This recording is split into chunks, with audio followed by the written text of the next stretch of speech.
Today,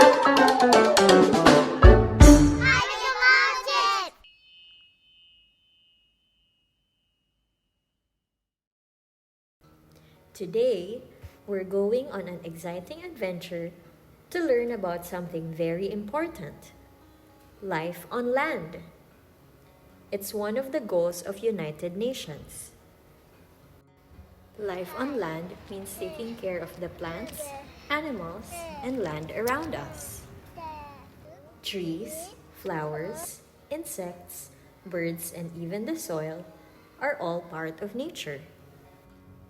Come and take a nature walk with us and see how many amazing things we can find.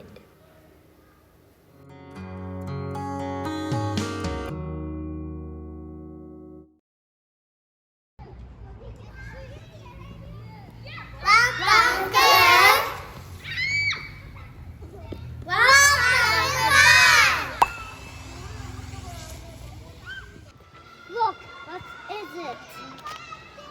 A deer. Trees are homes for birds, squirrels, and even insects. Stop, what's this? A flower. Flowers are colorful and beautiful parts of a plant. Bees, butterflies, and birds visit flowers to drink nectar. What is it? Tile. Soil is the soft, squishy earth we walk on, and it's super important for life. It's where plants grow and is home to tiny insects and worms that help keep it healthy. Look, I read it. Insect. Insect. These red bugs feed on different kinds of trees.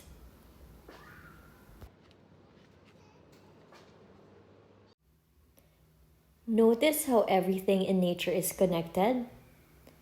In a healthy and diverse ecosystem, all living things take care of each other. People all around the world are working together to protect nature.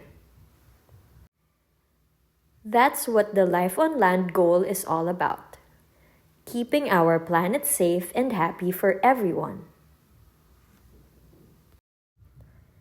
Even small actions such as cleaning local parks and being kind to animals can make a big difference. It's clean!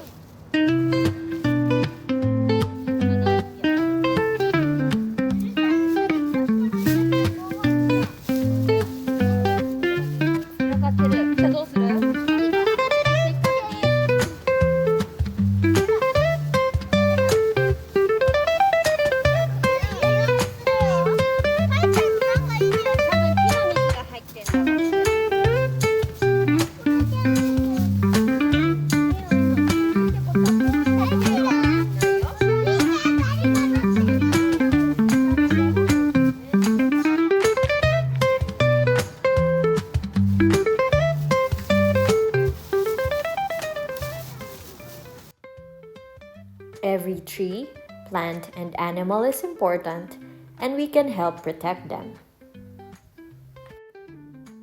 Thanks for joining us, and don't forget to share what you've learned with your friends and family.